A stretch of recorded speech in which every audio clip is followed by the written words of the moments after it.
isinya perkataan Allah yang dibukukan kan. Saya tanya, ini kalam nafsi nih, makanya saya bilang kamu tuh nggak ngerti. Ini ya, Quran ini adalah kalam nafsi dan kalam lapsi. Berarti saya harus iya, ngobrol makanya sama anak dulu. tadi saya bilang Yesus dan Bapa itu kan pribadinya satu dalam. Ini ngomongin hakikat ilahi. Aku tidak dapat berbuat apa-apa dari diriku sendiri. Aku menghakimi sesuai dengan apa yang aku dengar dan penghakimanku adil, sebab aku tidak menuruti kehendakku sendiri, melainkan kehendak Dia yang mengutus aku. Ini perkataan Yesus atau bukan, Mbak? Ya, betul. Ini Apa? kalau perkataan Yesus, kenapa Dia ngomong tidak dapat berbuat apa-apa dari dirinya sendiri, sedangkan Dia itu katanya Tuhan? Tidak bisa berbuat apa-apa dalam hal menghakimi kan? Itu kan? Sedangkan Kan tidak Dia bisa. itu Kenapa dia mengatakan bahwa penghakimannya itu berdasarkan dari Bapa, itu kan? Tuh, betul. ya. Betul. Ya, coba kamu baca di ayat ke atasnya ya. Ke atasnya coba ayat 20 berapa ya? Bentar. Bapa menyerahkan penghakiman kepada anak. Mana dia? Bentar ya. Coba bentar. Bapa tidak menghakimi. Ayat 22-nya, sebelum 30 ayat 22-nya. Ya, ini saya bacain ya. Bapa tidak menghakimi, tetapi memberikan penghakiman itu kepada anak. Anak menghakimi bukan dari dirinya, tetapi dari Bapa. Ini kesatuan dari keilahian Sang Bapa dengan Sang Firman. Jadi apa yang dilakukan Bapa itu yang dilakukan anak. Itu maksudnya. Jadi Yesus itu tidak menghakimi berdasarkan apa keputusannya sendiri, tetapi berdasarkan apa yang dikehendaki oleh Bapa. Bapa juga demikian. Dia tidak menghakimi, tetapi menyerahkan penghakiman kepada anak. Inilah kesatuan dalam hakikat. Itu maksudnya. Iya. Kalau di Yohanes 5:30 nih, di dalam diri Yesus ada berapa pribadi, Mbak? Satu. Pribadi Bapa? Bapa itu hakikat Allah. Pribadi atau bukan? Pribadi. Terpisah dari tubuh Yesus. Loh, Allah bukanlah manusia. Iya, ini pribadi Yesus yang ngomong aku tidak dapat berbuat apa-apa dari dirinya sendiri. Ini pribadi Yesus. Jadi gini, Nah, Yesus itu adalah yang ilahi dan yang manusia. Yang keilahian di dalam kemanusiaan Yesus itu, keilahian yang ada di dalam kemanusiaannya itu, keilahiannya itu yang satu di dalam Bapa yang adalah ilahi. Jadi pribadi Yesus yang ngomong tidak dapat berbuat apa-apa dari dirinya sendiri, pribadi Yesus. Yang sebab aku tidak menuruti kehendakku sendiri, melainkan kehendak Dia yang mengutus aku. Berarti pribadi yang mengutus. Begitu kan? Ada dua pribadi jadinya kan? Memang ada dua pribadi di situ. Terpisah. Gimana cara misahnya? Allah dengan firman-Nya, gimana cara memisah Allah dengan firman-Nya? Berarti di dalam tubuh Yesus ada dua pribadi dong? Saya tanya. Gimana cara memisahkan Allah dari firman-Nya? Allah dengan firman. Tapi di ayat ini kan seperti itu, Mbak, bunyi. Ini melihat dari ayat ini, Mbak. Mana yang dipisahin? Ini kan kayak terpisah, Mbak. Di mana Aku dikatakan tidak dipisah? dapat berbuat apa-apa dari diriku sendiri. Aku menghakimi sesuai dengan yang apa aku dengar. Ya. Ini pribadi Yesus. Oke, gini Bang. Kamu bisa nggak Bang, mandi terus kau pisahkan dulu rohmu sama badanmu. Mandikan aja dulu badanmu. Rohmu nggak usah ikut. Bisa nggak kau pisahkan? Nggak bisa. Jadi maksud Yesus adalah kalau badanmu itu nggak bisa mandi sendiri, harus ikut dengan rohmu. Itu maksud Yesus. Aku tidak bisa menghakimi tanpa Bapa. Bapa pun menghakimi, menyerahkan penghakiman itu berdasarkan Bapa. Ini makanya saya bilang tadi, kesatuan hakikat antara Bapa dengan firman. Makanya bisa nggak kamu mandi badanmu aja, rohmu nggak bisa. Makanya jawaban badanmu, aku tidak bisa mandi tanpa rohku. Itu maksudnya. Rohmu itu pun nggak akan bisa mandi tanpa badanmu. Itu. Kalau kasusnya ke Yesus gimana, Mbak? Ya, kalau Yesus mandi kasusnya gimana? contohnya. Kalau Yesus mandi rohnya gimana? Makanya nih, ini contohnya. Kamu kan nanya antara bapak dengan anak kan? Kenapa Yesus mengatakan aku tidak bisa berbuat apa-apa tanpa Bapa? Bapa pun tidak menghakimi, tetapi penghakiman oleh anak. Ini kesatuan hakikat. Analoginya kayak kau tadi, badanmu ini nggak akan bisa mandi tanpa rohmu. Itu maksud Yesus. Aku menghakimi itu berdasarkan Bapa. Badanmu mandi kalau ada rohmu. Ngerti nggak di sini? Ini analoginya aja udah ke situ, tapi kok nggak ngerti? Ini maksudnya, jadi Bapa tidak menghakimi, tetapi penghakiman oleh anak. Anak menghakimi, tetapi berdasarkan perintah sang Bapa. Badanmu mandi, itu atas kehendak dari rohmu. Rohmu ini bisa memandikan badanmu kalau ada badanmu yang mengeksekusi. Ini maksudnya tadi. Makanya saya bilang, ini merujuk kepada kesatuan hakikat yang ilahi. Itu. Semoga kamu paham di sini. Makanya antara badanmu dengan rohmu itu satu hakikat, hakikat manusia. Antara Bapa dengan firman itu satu hakikat, Allah. Makanya tadi saya bilang, bisakah Allah dipisahkan dari firman-Nya? Nggak bisa. Kalau dipisahkan, ya nggak bisa berbuat apa-apa. Makanya kata Yesus, aku nggak bisa menghakimi kalau tidak satu di dalam Allah, yaitu Bapa. Bapa pun tidak bisa menghakimi kalau tidak satu dengan firman-Nya. Sampai sini paham Rio? Ini analogi, ini tepat sekali dengan itu tadi. Semoga kamu memahami ini. Iya, itu kalau contohnya saya, kalau contohnya Yesus yang mandi, bapaknya gimana? Kalau kamu ngomongin tentang Yesus dalam kemanusiaannya, tentu berbeda dengan konteks Tritunggal dan Kristologi. Tritunggal itu bicara tentang Allah. Kristologi itu Allah yang jadi manusia. Kamu yang mau nanya mana? Sebentar. Yohanes 5 ayat 30 itu bicara tentang keilahiannya. Kalau kau mau nanya tentang firman yang mengambil kodrat manusia, ini namanya ngomongin kristologi. Tentu kemanusiaan itu bukanlah Allah. Jadi kalau Yesus mandi itu dalam kemanusiaannya. Allah bukanlah manusia, tadi saya bilang.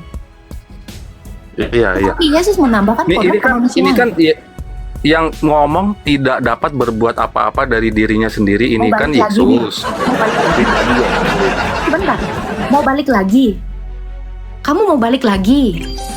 Kamu udah ngerti belum pertanyaan tadi? Saya kalau udah selesai, saya kubur di situ. Kalau mau maju ke pertanyaan baru, mangga. Ini jangan campur adut, acak adut. Nggak dapat benang merahnya nanti. Kau udah paham belum yang tadi? Belum, Mbak, masih belum fix, masih belum dapat. Bisakah badanmu, ini saya ulang sekali lagi, bisakah badanmu mandi tanpa rohmu? Nggak bisa. Oke. Bisakah rohmu memandikan badanmu kalau tidak badanmu yang memandikannya? Nggak bisa. Ya itu. Tadi pertanyaanmu tentang penghakiman, dengarkan saya. Itu yang dimaksud Yesus. Aku tidak bisa mandi kalau tidak ada roh. Itu yang tadi itu. Jadi Yesus tidak akan menghakimi tanpa Bapa. Bapa pun tidak menghakimi tanpa anak. Ini kesatuan hakikat. Kalau nggak paham lagi, saya harus makanya sama anak dulu. Tadi saya bilang Yesus dan Bapa itu kan pribadinya satu dalam. Ini ngomongin hakikat ilahi. Kamu ini ke konteks dulu. Kalau mau bicara Tritunggal, saya jelaskan Tritunggal. Kalau kamu mau bicara kristologi, saya jelaskan kristologi. Ngerti nggak ini? Ini dulu pahami. Nanti kamu baru lari ke yang lain. Kalau kamu belum lulus Tritunggal, kamu nggak akan ngerti kristologi. Ini udah paham Mbak. belum? Gini, Mbak. Ini udah paham belum? Makanya kalau dikasuskan ke Yesus itu saya jadi bingung, Mbak. Gini. Kalau Yesus mandi, Gini, saya tanya kamu, ini jawab saya. Siapa yang bisa menghakimi? Yang menghakimi siapa? Kalau menurut Yesus ini katanya dia tidak dapat. Saya tanya secara ini ya. Ini ngomongin tentang Allah. Penghakiman itu Allah. Kita ngomongin Allah. Ini sesuai kan di ayatnya ini kan yang menghakimi katanya Bapa. Yesus nggak bisa. Salah. Sesuai Allah. Jangan dirubah. Bapa tidak menghakimi, penghakiman diberikan kepada anak. Jangan, saya nggak suka diksi Alkitab saya ini dirubah-rubah, saya jijik. Ya, ngerti Loh, kamu? ini sesuai dalil ayatnya begitu, Mbak. Tadi kau bilang Allah yang menghakimi, nggak ada. Yang menghakimi itu anak. Bapa tidak menghakimi, baca ayat 22. Loh, Iya. Ini kan ayatnya kan aku tidak dapat berbuat ini ya, apa-apa Bang, dari Bang, diriku Bang. sendiri. Kalau niatmu kotor, Bang, kau terbelit-belit sama lidahmu sendiri, Bang. Mukamu udah kau lilitkan itu sama lidahmu. Jangan dililit-lilit ini ayat. Jangan kayak gitu. Yang di bawah Enggak, paham nggak 900 orang? sesuai Bentar. Mbak. Saya mau uji dulu ya IQ kau yang jongkok atau yang di bawah. Yang di bawah ngerti nggak ini? Teman-teman yang di bawah 900 orang ini ngerti nggak analogi saya tentang penghakiman? Ini bicara soal Allah. Paham? Apa kepalamu aja yang lain terbentur? Hah? Ya, Ini pribadi Yesus dan Bapa. saya mau kamu jawab dulu, udah paham belum? Saya mau mencerdaskan di sini. Kalau mau berdebat, Belum, saya nanti Pak, bisa belum. bawa entah kemana-mana. Ya, saya bisa mirroring ke dalam kitabmu. Niat saya Belum supaya paham, kamu Mbak, ngerti. belum. Oke, jadi bisakah kamu, ini makanya kita bicara hakikat. Bisakah kamu mandi tanpa roh dan tanpa pikiran? Nggak bisa. Karena Nggak manusia bisa. hidup, ya. Karena manusia hidup yang satu ini punya 3 keberadaan yang berbeda. Roh, tubuh, dan pikiran ini beda. Tapi dalam satu hakikat. Gambaran ini kita ambil dari Allah yang adalah Tritunggal. Ini bicara Allah. Bukan bicara dia ketika mengambil rupa manusia. Cerna kata-kata saya. Tenangkan, kosongkan pikiranmu biar masuk. Kalau nggak kau kosongkan pikiranmu, kau isinya dengan gumam dan hujatan dan benci dan jijik, ya kau nggak akan nangkep. Ya, hakikat manusia, satu manusia yang hidup dengan 3 realita yang berbeda ini kita ambil gambaran ini dari Allah, Kejadian 1 ayat 26. Demikian Allah itu yaitu Bapa. Dia memiliki firman dan roh. Jadi sang Bapa yang adalah Allah yang satu-satunya ini, 1 Korintus 8 ayat 6 ini, dia mencipta dengan firman dan roh. Jadi apa yang dilakukan Bapa itu yang dilakukan oleh firman. Kenapa? Karena firman ini menyatakan apa yang ada di dalam diri Bapa. Yohanes 1 ayat 18. Ya, apa yang mau disampaikan oleh Bapa itu dinyatakan melalui firman-Nya. Siapakah firman-Nya ini? Itulah yang datang kepada nabi-nabi dan yang mengutus nabi-nabi. Yang sudah inkarnasi 2000 tahun yang lalu, yang kemanusiaannya dinamakan Yesus. Kalau keilahiannya itu tidak bernama. Iya. Sang Ya, firman terus itu terus yang ngomong aku tidak dapat berbuat apa-apa ini kan pribadi yang berbeda dong, Mbak. ya, yang berbicara aku penghakimanku itu tidak berasal dari diriku, itu kan aku tidak bisa berbuat apa-apa dari diriku sendiri, titik 2. Apa tuh yang nggak bisa berbuat apa-apa? Penghakiman. Masalah penghakiman. Jadi yang berbicara tentang penghakiman ini adalah firman. Firman ini bisa menghakimi karena Bapa yang mengutusnya. Bapa ini tidak menghakimi tetapi menyerahkan kepada firman tadi, anak. Itu Yesus dalam keilahiannya. Ya, jadi antara firman dengan sang Bapa ini berbeda namun dalam satu hakikat. Kayak saya tadi, pikiran saya beda sama badan saya, tapi dalam satu hakikat manusia. Jadi Allah kami itu satu. Allah kami itu satu. Jadi yang dimaksud dengan Yohanes 5 ayat 30 ini adalah firman ini berbuat sesuatu atas kehendak Bapa yang mengutusnya. Bapa ini tidak menghakimi tetapi dinyatakan langsung oleh firman-Nya. Iya. Bapa dan Yesus terpisah nggak, Mbak? Gimana caranya memisahkan antara Bapa dengan firman-Nya? Tadi itu saya tanya. Dicopot gitu. Mati dong. Jadi kalau kayak kasusnya namanya Yesus disalib, Bapa juga tersalib dong. Yang diutus itu kan firman, yang mengutus itu Bapa. Yang firman ini diutus ke dunia. Ini yang menambahkan kodrat kemanusiaan. Bapa itu tetap satu di dalam hakikatnya dengan sang firman. Allah bukanlah manusia, jangan jauh-jauh. Allah bukanlah manusia. Ya, jadi keilahian firman ini kan beda nih. Oh, kakak salah analogi kan ya. Kamu pegang handphone? Kamu pegang handphone? Iya, pegang handphone, ya. Di dalam handphonemu itu ada Agatha kan? Iya. Iya, yang ngomong, yang kau dengarkan itu adalah pikiran saya. Pikiran saya itu ada di rumah kamu, tapi ada juga di dalam diri saya. Terpisah nggak? Terpisah. HP Itu saya masih dengan cuma pikiran loh. Ini saya masih berkata-kata loh, tapi juga ada di sana. Inilah artinya apa? Bahkan pikiran saya pun bisa sampai ke rumahmu tanpa menghilangkan pikiran saya. Sebentar. Pikiran saya ketika saya ada di rumah kamu itu nggak hilang di sini, tetap satu di handphonemu dan satu di sini kan, satu di rumah saya, bahkan di 1.100 orang di sini, saya ada di tempat yang berbeda tanpa saya hilang pikiran, nggak bisa ngomong, nggak kan? Ya, Jadi firman berarti yang seolah-olah diutus- handphone saya ini Mbak Agatha gitu maksud. handphone yang kamu pegang fisiknya itu adalah kemanusiaan Kristus.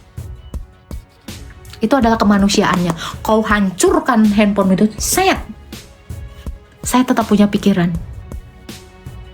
Firman itu nggak mati. Bahkan Bapa itu pun tidak mati. Ini badan saya ini nggak hancur ketika handphone kamu hancurkan. Hancurkan handphonemu. Saya tetap bisa berkata-kata. Jadi yang kau hancurkan itu adalah kemanusiaannya. Jadi yang disalibkan itu adalah kemanusiaannya. Ya handphonemu itu. Saya tetap. Oh gitu.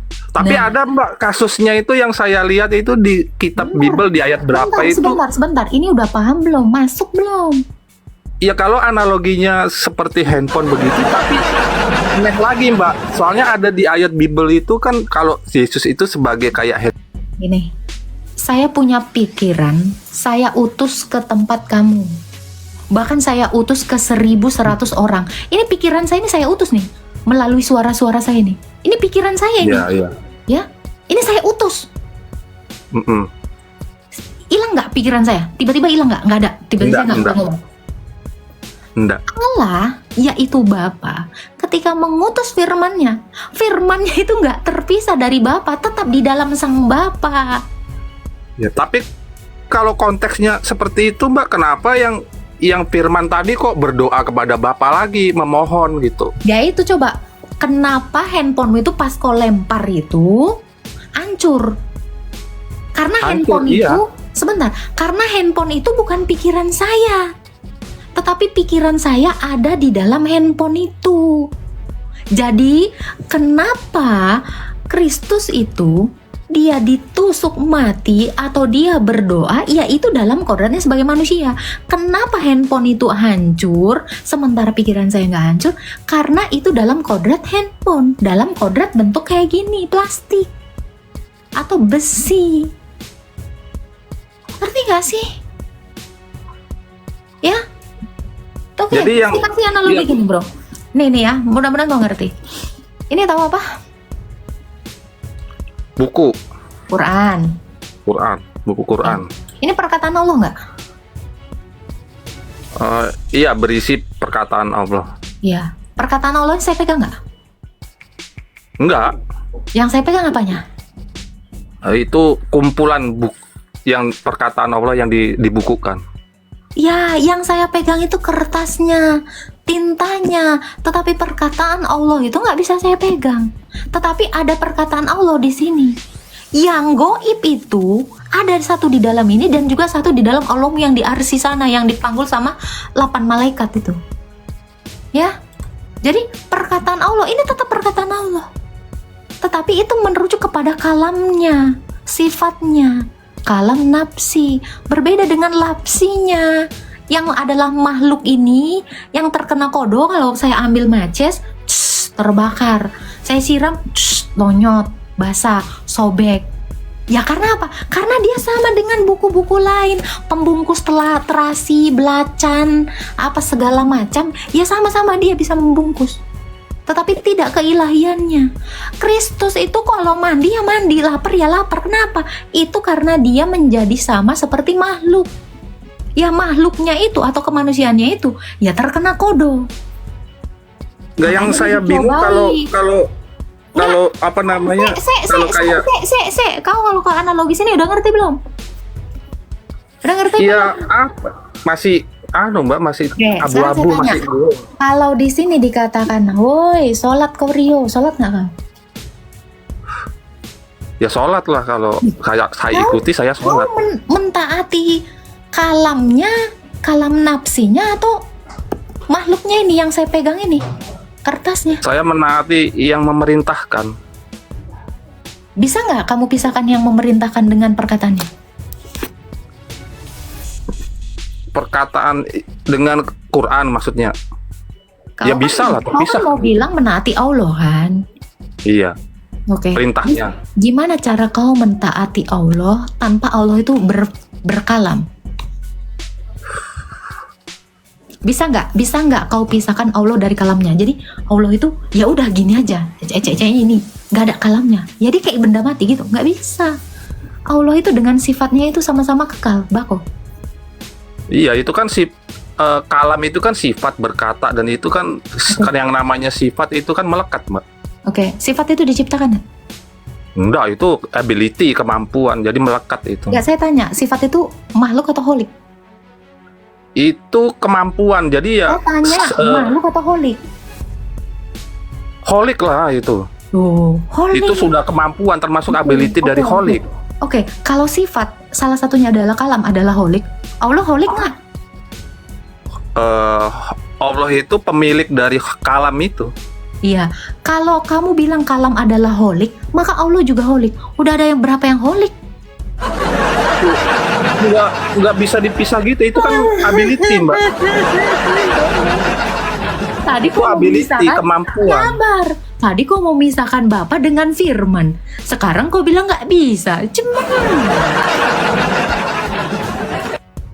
Hah? Jadi udah ngerti ya? Sebentar yuk. Jadi kamu udah Kalau ngerti, kasus ya? Yesus ini terpisah loh, Mbak.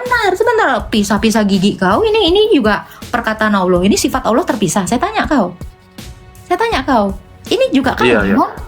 Ini holik kan? Ya, Nggak kau lihat buku ini. berisi kumpulan dari perkataan Allah. Oke, sekarang saya tanya kau, apakah perkataan Allah sekarang udah nggak ada di arsi sana? Udah di sini? Terpisah belum? Ya masih lah di arsi. Makanya. Ya masih di arsi.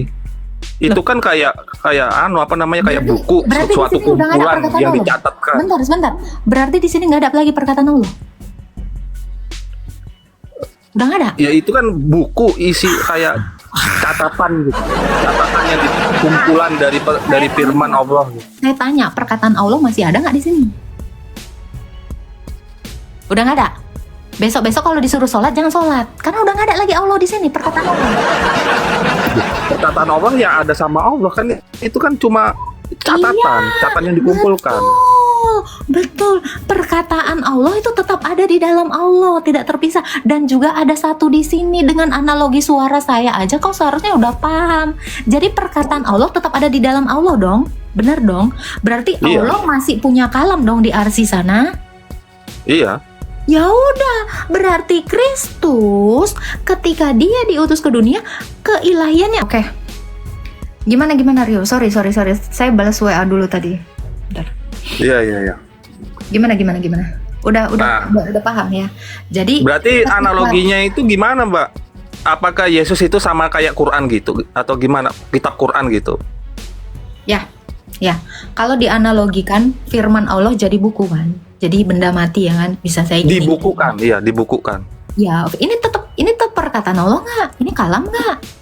Isinya perkataan Allah yang dibukukan kan. Saya tanya, ini kalam nafsi? Nih, makanya saya bilang kamu tuh nggak ngerti. Ini ya, Quran ini adalah kalam nafsi dan kalam lapsi. Kalam nafsi itu adalah perintah Allah atau perkataan Allah atau kalamnya Allah. Ya, kalam Allah ini nggak kelihatan, tetapi dia mengambil kodrat makhluk, yaitu buku. Jadi di dalam buku ini ada perkataan Allah. Yang kau taatin tuh Iya, dia dibukukan. perkataan Allah. Ya, Dibukukan. di sini tetap ada perkataan Allah. Kenapa? Makanya kalian itu menghormatinya, menciumnya, apalah segala macam, whatever.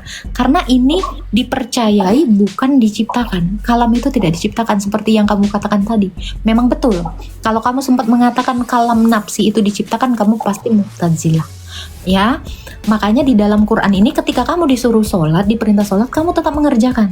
Tetapi yang kamu ikuti itu adalah kalamnya, perintahnya. Yang satu Iya. tetap di dalam arsi sana, juga satu di sini. Walau sudah dibukukan. Dibukukan. Sama dengan Kristus, ketika dia diutus ke dunia, dia tetaplah ilahi karena dia adalah Sang Firman yang satu di dalam Allah Bapa, yang kodratnya adalah Allah. Itu tidak pernah terpisahkan. Dan Terpisah Mbak ini Mbak. Emang Yesus nggak terpisah. sekarang saya tanya, ketika Allah berkalam, kira-kira Allah udah nggak punya firman lagi nggak di sana? Ya masih lah, itu ability Allah berkata itu. Bukan ability ya. Kalau kamu mengatakan itu adalah ability, ya, kamu mau mengatakan bahwa ada sesuatu yang hanya kemampuan Allah itu yang tidak satu di dalam Allah. Kan gitu. Jadi tadi saya dengan analogi, saya ini ada di rumah kamu, seriusan saya ini ada di rumah kamu. Tanpa memisahkan pikiran saya dari badan saya. Ya, ini saya rasa sudah cukup jelas. Ada lagi yang kamu mau tanyakan, analogi saya sudah terlalu banyak dan saya nggak ngerti lagi cara kamu. Ya, kalau analogi Mbaknya tadi.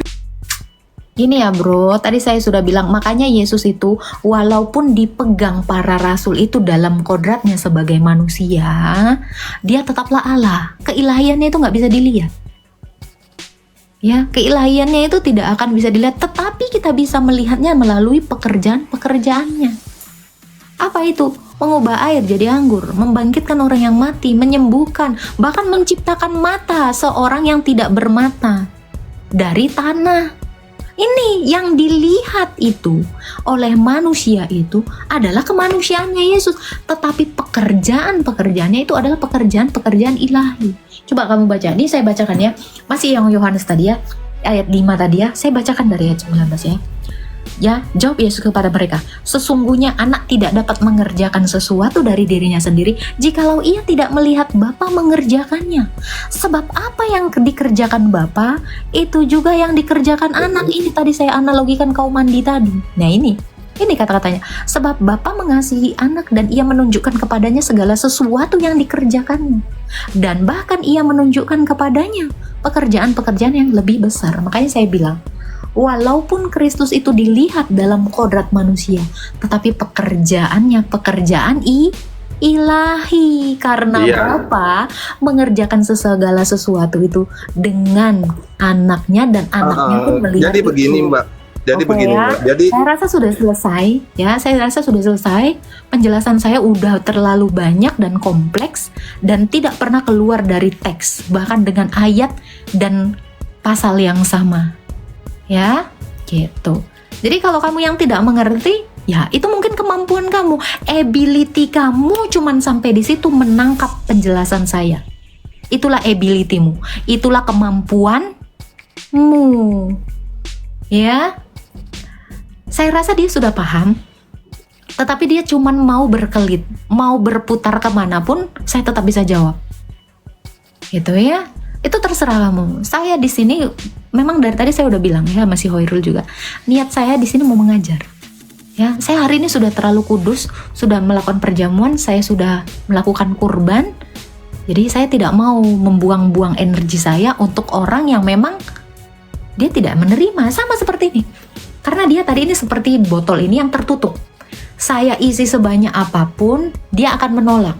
Tetapi kalau dia dengan kerendahan hati membukanya, mungkin semua isinya itu akan masuk. Dan dia akan mengerti. Masalahnya dia akan menutup. Seperti itu. Ya, nggak apa-apa Rio. Ya, semoga kamu renungkan saja tadi itu ya. Saya nggak perlu berlama-lama dengan orang yang memang tidak niatnya mau belajar gitu ya.